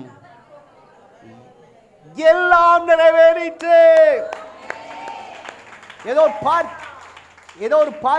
ஒரு பகுதி மாத்திரம் நிறைவேறவில்லை. ஆண்டுடைய வார்த்தை ஒரு பகுதி மாத்திரமல்ல, முழுமையாய் நிறைவேறும். எழுதி வைத்துக் கொள்ளுங்கள், இந்த மாதம் கர்த்தருடைய வாக்குத்தத்தம் முழுமையாய் நிறைவேறும். ஆமென். முழுமையாய் நிறைவேறும். ஏதோ கொஞ்சம் வாக்குத்தத்தம் பெற்றவர்களே, கொஞ்சம் கொஞ்சம் உன்னை நடத்துவேன், கொஞ்சம் கொஞ்சம் உன்னை ஆசீர்வதிப்பேன், இல்லை. நோ நோ நோ, எல்லாம் முழுமையாய். அப்பப்போ ஏதாவது அதிசயம் நடக்கும், அப்படி இல்லை. ஆமென். முழுவதுமாய் ஆசீர்வதிக்கப்பட போகிறீர்கள், முழுமையாய் நன்மை பெற போகிறீர்கள். ஹல்லேலூயா. நல்வார்த்தை எல்லாம் அப்படியே நிறைவேற போகிறது இந்த ஜூலை மாதம். அப்படியே எல்லாம் நிறைவேறும் காலம். 1 ராஜாக்கள் 8:15. 1 ராஜாக்கள் 8:15. ஸ்பீடா. உங்களுக்கு வாக்குத்தத்தம் பண்ணினதை, வாக்கினால் சொன்னதை கரத்தினால் நிறைவேற்றுவார். சொல்லுங்க, வாக்கினால், வாயினால் சொன்னதை கரத்தினால் நிறைவேற்றுவார். கடைசியா சொல்லி முடிக்கிறேன், செயல்படும் காலம். சத்தமா சொல்லுங்க. ஆண்டவர் அமைதியாக இருந்தது, நான் ரொம்ப ஆட்டம் ஆடுறானுங்க சிலர். இனி ஆண்டவர் இவ்வளவு நாள் வாயில பேசினாரு, இப்போ அவர் செயல்படுவார். நல்லா எழுதி வச்சுங்க, இந்த ஜூலை மாதம் கர்த்தர் சபைக்காக இறங்கி வருவார், பயங்கரமா கிரியை செய்வார். கிரியை செய்கிற காலம், செயல்படும் காலம். ஹல்லேலூயா. உங்கள் வாழ்க்கையில தேவ பிள்ளையே, இதுவரைக்கும் வாக்கினால் சொன்னதை தம்முடைய கரத்தினால் நிறைவேற்றினார். அப்படின்னா என்ன அர்த்தம்னா, இதோடைய அர்த்தம் செயல்படும் காலம். எழுதி வச்சுங்க, செயல்படும் காலம். ஆண்டவர் இவ்வளவு காலம் வாக்குத்தத்தமாய் வார்த்தையாய் இருந்தது, ஆசீர்வாதமாய் இருந்தது. ஆனால் இப்போ செயல்படும் காலம், செயல்பட்டு நிறைவேற்ற போகிறார். எஸ்ரா 1:1. எஸ்ரா 1:1. காலையில் இதெல்லாம் நான் பேசல, உங்களுக்கு என்னமோ ஆண்டவர் இந்த வார்த்தையெல்லாம் தரார். கர்த்தருடைய தீர்க்க தரிசன வார்த்தை நிறைவேறுகிற காலம். எழுதி கொள்ளுங்க, எஸ்ரா 1:1. தீர்க்க தரிசன வார்த்தை நிறைவேறுகிற காலம். ஆமென். எரேமியாவின் வாயிலே கர்த்தர் சொன்ன வார்த்தை நிறைவேறும்படி. கவனிங்க, அவர் யார்? எரேமியா தீர்க்கதரிசி. ஆகவே தீர்க்கதரிசியின் மூலமாய் சொன்ன வார்த்தை நிறைவேறுகிற காலம். ஆமென். அது நிறைவேறுகிற காலம் வந்துடுச்சுங்க. அது யார் மூலமாய் நடக்கும்? அவருடைய, அங்கே கீழே சொல்லி இருக்கிறது, கோரேசின் ஆவியை ஏவினதினாலே. யாரையோ எழுப்பணுமோ கர்த்தர் அவர்களை எல்லாம் எழுப்புவார். யாரெல்லாம் நமக்காக எழுப்பணுமோ எழுப்புவார். நமக்கு ஒரு நாள் எம்எல்ஏவை கர்த்தர் எழுப்பினார். அவர் யாருன்னு தெரியாது, நம் முகத்தை பார்த்ததில்லை, எந்த கட்சியும் தெரியாது. கர்த்தர் ஏவினதினால அவர் வந்தார். ஆமே. சில தேவ பிள்ளைகளை உங்களுக்கு கர்த்தர் சில மனிதர்களை ஏவுவார். ஹல்லேலூயா. யார் மூலமாய் செய்ய வேண்டுமோ செய்ய வைப்பார். இந்த நபரா உங்களை தேடி வந்தா, ஆமா கொண்டு வருவார். அவர்கள் மூலமாய் கர்த்தர் அதை செய்வார். யோபு 23:14. ஓ உங்களுக்கு என்று குறிக்கப்பட்டதை. ஆமென். அந்த வசனத்தை படிங்க. யோபு 23:14. சீக்கிரம் சீக்கிரம் சீக்கிரம், முடிகிற நேரம். என்னங்க என்னங்க என்னங்க என்ன என்ன இப்படி சொல்லணும், எனக்குன்னு சொல்லணும், அப்பதான் நான் அது. அந்த அம்மா என்ன எனக்கு அப்படி கை வச்சு சொல்லணும், எனக்கு குறித்ததை. ஸ்தோத்திரம்.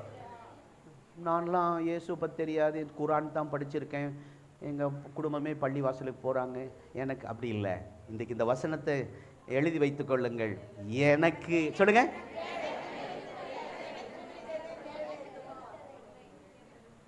ஆமாம் ஆமாம், அடிக்காதீங்க. ஐயோ குடிக்கிற. ஸ்தோத்திரம். எனக்கு குறித்ததை நிறைவேற்றுவார். ஆமென். அப்படின்னா என்ன அர்த்தம்னா, இங்கே பாருங்க, அதுதான் அந்த வசனத்தில் சொல்லியிருக்கு. யோபு 23:14, குறிக்கப்பட்டவைகள் எல்லாம் நிறைவேறும் காலம். உங்களுக்குன்னு பிளான் பண்ணி குறித்து வச்சிருக்காருல்ல, உங்களுக்கு இதை தருவேன்னு சொல்லியிருக்காருல்ல, அந்த குறிக்கப்பட்ட எல்லாமே நிறைவேறும் காலம். உங்களுக்குள், உங்களுக்கு தான், வேற யாருக்கு இல்லை, உங்களுக்கு தான். புரிந்து கொண்டவர்கள் ஆமேன்னு சொல்லுங்க. வேற யாருக்கும் அந்த இடம் இல்லை. ஏன்னா உங்களுக்கு தான் குறிச்சு வச்சிருக்கிறாரு. வேற எவன் போனாலும் முடியாது. அல்லேலூயா. உங்களுக்கு, ஏன்னா எனக்குன்னு குறித்தது, எனக்கு குறித்தது என்றால் என்ன அர்த்தம்? எனக்குள்ளது. சொல்லுங்க, எனக்குள்ளது. எனக்கு இந்த மாசம் தருவார். என் சொத்து எனக்கு தருவார். எங்க அப்பா கஷ்டப்பட்டு சொத்தை எனக்கு தருவார். வேற யாரும் உரிமை கொண்டாட முடியாது. எந்த வக்கீல் அபகரிக்க முடியாது. எனக்குரிய சைஸ் சட்டையை நான் தான் போட முடியும். அல்லேலூயா.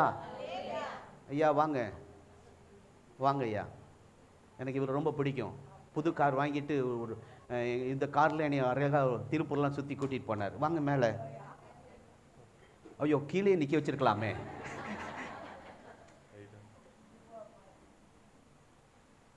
இப்போ இந்த சட்டை கழட்டி அவருக்கு போட்டா எப்படி இருக்கும்? பத்தாது. இவர் சட்டையை நான் வாங்கி போட்டா லேடிஸ் ஜாக்கெட் ஆட்டம் ஆகிடும் எனக்கு. சரி, அவங்களுக்குன்னு எந்த ட்ரெஸ்ஸோ அதுதான் இல்லை? ஆமாம், அப்படி தானா? எங்கே உங்கள் ஆட்கள் இங்கே இல்லையா? ஸ்தோத்திரம். ஏற்றி விடணும் மேடையில். நீங்களாம் ஒரு காலத்தில் இருந்தீங்க. அங்கே வந்துட்டாங்க, பாசமாயிட்டே வந்துட்டாங்க, விட மாட்டாங்க பாசமா. ஸ்தோத்திரம். மாற்றி போடுறது ரொம்ப கஷ்டம். க்ளோரி சட்டை, க்ளோரி சுடிதர, ஏஞ்சல் சுடிதர, புரிஞ்சுக்கிட்டீங்கன்னா சரி. அதனால உங்களுக்குன்னு குறிச்சது உங்களுக்கு தான். வேற யாரும் களவாட முடியாது. எந்த நாய்களும் தொட முடியாது. சாரி சாரி, எந்த விரோதிகளும் அதை தொட முடியாது. ஆமென். இப்பொழுது சொல்லுகிற இந்த வார்த்தை, ரேமா வார்த்தை நிறைவேறுகிற காலம். எல்லாம் முடிச்சிட்டேன், முடிஞ்சு பிரசங்கம் முடிஞ்சது.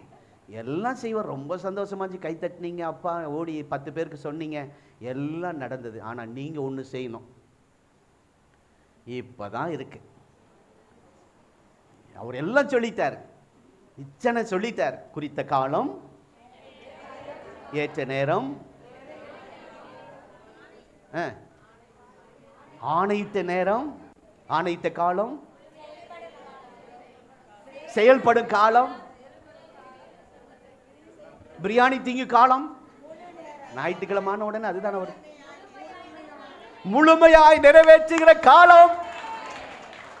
பா, நல்ல வேலை. ஆகவே சீக்கிரமா ஆராதனை முடிச்சிருவேன். நீங்க எல்லாரும் பாஸ் ஆயிட்டீங்க.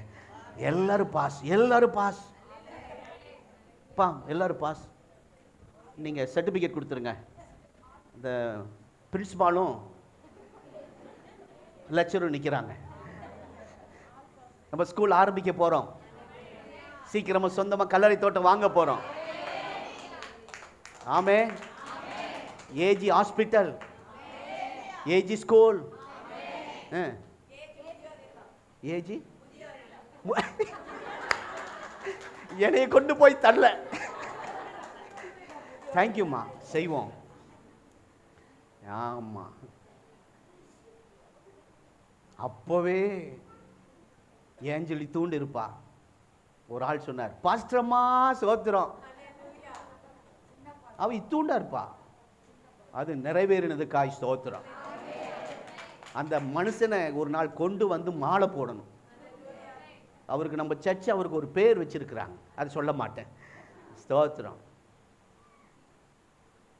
அவர் ஜெர்மன் தேசத்திலிருந்து வந்தவர். பேர் புரிந்து கொண்டால் சரி. ஆகவே என்ன சொல்றேன்னா, நீங்கள் ஒன்று செய்ய வேண்டியது, ஒன்று முக்கியமானது. நமக்கென்று நியமித்த பாதையில் சரியாய் ஓடிக்கிட்டு இருப்போம். அடுத்த பாதை வேண்டாம், அடுத்த சொத்து வேண்டாம், அடுத்தவங்க நமக்கு ஒன்றும் வேண்டாம். நம்ம ஆண்டு நமக்குன்னு ஒரு பாதையை நியமிச்சிருக்காருல்ல, நமக்குன்னு ஒரு ஆசீர்வாதம் வச்சிருக்காருல்ல, அதை தொடர்ந்து. அதுவே தான் பவுல் சொல்றாரு, நான் விசுவாசத்தை துவங்கினவரும் முடிக்கிறவரும் ஆகிய இயேசுவை நோக்கி, லக்கை நோக்கி ஓடுகிறேன். ஆமென். அந்த லக்கில் ஓடிக்கிட்டே இருங்க. உங்க பாதையில சரியா இருங்க, எல்லாம் கர்த்தர் நிறைவேற்றிடுவார். ஆமென். எனக்கென்று ஒரு பாதை ஆண்டு செட் பண்ணி வச்சிருக்கிறார். அந்த பாதையில் எவனும் உள்ள வர முடியாது. உங்களுக்கு தான் அந்த பாதை. எவ்வளோ பெரிய ஆள் இருந்தாலும் உங்கள் ஆசீர்வாதத்துக்குள்ள அவன் பங்கு போட வந்தானா ஆண்டவர் விட மாட்டார். ஆண்டவர் நியமித்திருக்கிறார் என்றால் அதன் அர்த்தம் ஆல்ரெடி, அதோடைய அர்த்தம் ஸ்தோத்திரம். 23:14 இன்னொரு முறை படிச்சிருங்க, ஜெபம் பண்ணலாம். நிறைவேற்றுவார், நியமித்தார், நமக்கு நியமிச்சிட்டார். ஆமா, அது என்ன அர்த்தம்? ஆல்ரெடி வேறு பிரிக்கப்பட்டவர்கள் செட் பண்ணி வச்சுட்டார். அதை உங்களுக்கென்று ஆண்டவர் வைத்திருக்கிறார். ஆகவே உங்களுக்கு என்று ஒரு பாதை நியமித்து செட் பண்ணி வைத்திருக்கிறார். அதிலேயே ஓடுங்க. வாக்குத்தத்தம் பண்ணினார், அதை நிறைவேற்றுவார். ஆணையிட்டார், நிறைவேற்றுவார். உடன்படிக்கை பண்ணினார், நிறைவேற்றுவார். வசனங்களை தந்திருக்கிறார், நிறைவேற்றுவார். தீர்க்க தரிசன வார்த்தை தந்திருக்கிறார், குறிக்கப்பட்டிருக்கிறது, நிறைவேறும். நிறைவேறும் போது கர்த்தர் நாமம் உங்கள் வாழ்க்கையில் இந்த ஜூலை மாத கர்த்தர் நிறைவேற்றும் போது அவருடைய நாமம் மகிமைப்படும். எல்லாரும் எழுந்து நிற்போம். கர்த்தருடைய புயம் யாருக்கு வெளிப்பட்டது? இளங்கிளையை போலவும் வறண்ட நிலத்திலிருந்து துளிர்க்கிற வேரை போலவும் அவனுக்கு முன்பாக எழும்புகிறார். அவருக்கு அழகும் இல்லை, சௌந்தரியம் இல்லை. அவரை பார்க்கும்போது நாம் அவரை விரும்பத்தக்க சாயல் அவருக்கு இல்லாதிருந்தது. அவர் அசட்டை பண்ணப்பட்டவரும் மனுஷரால் புறக்கணிக்கப்பட்டவரும் கவலை நிறைந்தவரும் பாடு அனுபவித்தருமாயிருந்தார். அவரை விட்டு நம்முடைய முகங்களை மறைத்து கொண்டோம். அவர் அசட்டை செய்ய பண்ணப்பட்டிருந்தார், அவரை மதியாமல் போனோம். மெய்யாகவே அவர் நம்முடைய பாடுகளை ஏற்றுக்கொண்டு நம்முடைய துக்கங்களை சுமந்தார். நாமோ அவர் தேவனால் அடிக்கப்பட்டு வாதிக்கப்பட்டு சிறுமைப்படுத்தப்பட்டார் என்று எண்ணினோம். நம்முடைய மீறுதலுக்காக அவர் நொறுக்கப்பட்டார். நமக்கு சமாதானத்தை உண்டு பண்ணும் ஆக்கினை அவர் மேல் வந்தது. அவருடைய தழும்புகளால் குணமாகிறோம். நம்ம எல்லாரும் ஆடுகளைப் போல வழி தவறி திரிந்து அவன் தன் வழியிலே போனோம். கர்த்தரோ நம் எல்லாருடைய தீமையும் அவர் மேல் விழப்பண்ணினார். அவர் நெருக்கப்பட்டும் ஒடுக்கப்பட்டும் இருந்தார், ஆனால் அவர் தம்முடைய வாயை திறக்கவில்லை. அடிக்கப்படும்படி கொண்டு போகப்படுகிற ஒரு ஆட்டுக்குட்டியை போல, தன்னை மயிர் கத்திரிக்கிறவனுக்கு முன்பாக சத்தம் விடாதிருக்கிற ஆட்டை போலவும் தம்முடைய வாயை திறவாதிருந்தார். ஏசாயா பல ஆண்டுகளுக்கு முன்பாகவே அவருடைய பாடு மரணங்களை தீர்க்க தரிசனமாய் எழுதி வைத்திருக்கிறார். ஜெபிங்க. ஆண்டவர், எனக்காக, என் பாவத்துக்காக, என்னுடைய மீறுதலுக்காக அறிக்கை யாராவது நான் தகுதி இல்லைன்னு எடுக்காம இருக்கக்கூடாது. இதை சொல்லும் போதே கர்த்தர் உங்களை தகுதிப்படுத்துகிறார். ஹல்லேலூயா. எல்லாரும் கரங்களில் அந்த அப்பத்தை எடுத்து உயர்த்தி ஸ்தோத்திரம் பண்ணுவோம் சத்தமாய். அவர் ஸ்தோத்திரம் பண்ணி அப்பத்தை பிட்டு என்று வாசிக்கிறோம். எல்லா அப்பத்தை உயர்த்தி கொஞ்ச நேரம் ஸ்தோத்திரம் பண்ணுங்க. சிலுவையிலே உயர்த்தப்பட்ட இயேசுவுக்கு அடையாளமாய் இருக்கிற, கல்வாரியிலே நமக்காக ஜீவனை கொடுத்த இயேசுவின் சரீரம் பிற்கப்பட்டதுக்கு அடையாளமாய் இருக்கிற இந்த அப்பத்துக்காய் ஸ்தோத்திரம். சத்தமாய் ஸ்தோத்திரம் ஸ்தோத்திரம். யாவரும் சேர்ந்து அவருடைய சரீரமாகிய அப்பத்தை புசிப்போம்.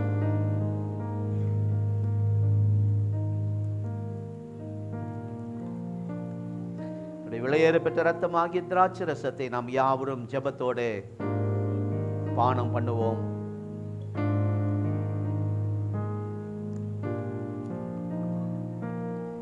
நீங்கள் வெளியில போகும்போது அங்கங்கே டஸ்ட்பின் வைத்திருக்கிறோம், போட்டு செல்லவும். எல்லாரும் ஸ்தோத்திரம் பண்ணுவோம். எல்லாரும் கொஞ்ச நேரம் ஜெபம் பண்ணுவோம். பாஸ்டம் அவர்கள் முன்பாக வந்து இந்த ஜெபத்தை நடத்துவார். ஹல்லேலூயா. எல்லாரும் ஆவியில நிரம்பி ஜெபிப்போம். எல்லாரும் ஜெபம் பண்ணுவோம். அம்மா அதெல்லாம் செய்யக்கூடாது. அம்மா ரொம்ப சந்தோஷம் வேண்டாம். போகும்போது யாரும் அதை செய்யக்கூடாது. நம்ம ஜெபிக்கிற அந்த மைண்டு மாறக்கூடாது. கொஞ்ச நேரம் ஆவியில் நிரம்பி ஒரு நல்ல வாய்ப்பு இனி நமக்கு நல்ல ஜெபம் பண்ணி ஆவியில விடுதலையோட நீங்க போகணும். எல்லாரும் ஆண்டவரை மகிமைப்படுத்துவோம். ஹல்லேலூயா. ஸ்தோத்திரம். ஸ்தோத்திரம் ஆண்டவரே. ஆமென். உமக்கு நன்றி ஆண்டவரே. ஸ்தோத்திரம். இந்த பரிசுத்த உயிர்த்த இந்த நாளுக்காக நம்ம எல்லாரும் நன்றி சொல்வோம். கடந்த வாரம் முழுவதும் காத்த தேவன் இந்த புதிய நாளிலே நம்மை ஆலயத்துக்கு கொண்டு வந்து அவர் நம்மை ஆசீர்வதித்திருக்கிறார். அவர் நம்மை பலப்படுத்தி இருக்கிறார். நமக்கு நல்வார்த்தை அனுப்பி தந்திருக்கிறார். நம்ம எல்லாரும் சோத்திரம் பண்ணுவோமா? அங்கங்கே பார்க்காதீங்க, ஒரு நிமிஷம் நல்ல சோத்திரம் பண்ணி பலப்படுங்க. கர்த்தர் உங்களோடு இருந்து இந்த வாரம் முழுதும் நடத்த போகிறார். ஹல்லேலூயா. ஸ்தோத்திரம் ஆண்டவரே. அவர் சொன்ன வார்த்தை நல்வார்த்தை ஒன்று நம்ம வாழ்விலே தவறாமல் செய்வார். எனக்கு குறித்து இருக்கிறதை அவர் நிறைவேற்றுவார். ரகனா ஷப கபலரபா ரகதூனலரபா நீதனா ரியாந்தரலவா ஷகா. பரிசுத்த ஆவியானவரே, உமக்கு நாங்கள் நன்றி செலுத்துகிறோம். பரிசுத்த தேவ ஆவியானவரே, உம்மை துதிக்கிறோம் ஆண்டவரே. உம்மை துதிக்கிறோம் அப்பா. உம்மை துதிக்கிறோம். உம்மை துதிக்கிறோம் ஆண்டவரே. ஸ்தோத்திரம் ஆண்டவரே. எங்கள் மத்தியிலே நீர் உலாவுகிறதற்காய் நன்றி. எங்களை பலப்படுத்துகிறதற்காய் ஸ்தோத்திரம். எங்களை திடப்படுத்தினதற்காய் ஸ்தோத்திரம். சொல்லுங்க, பரிசுத்த ஆவியானவரே உமக்கு நன்றி அப்பா. சொல்லுங்க, இந்த ஆராதனையில் அவர் வந்திருந்தார்.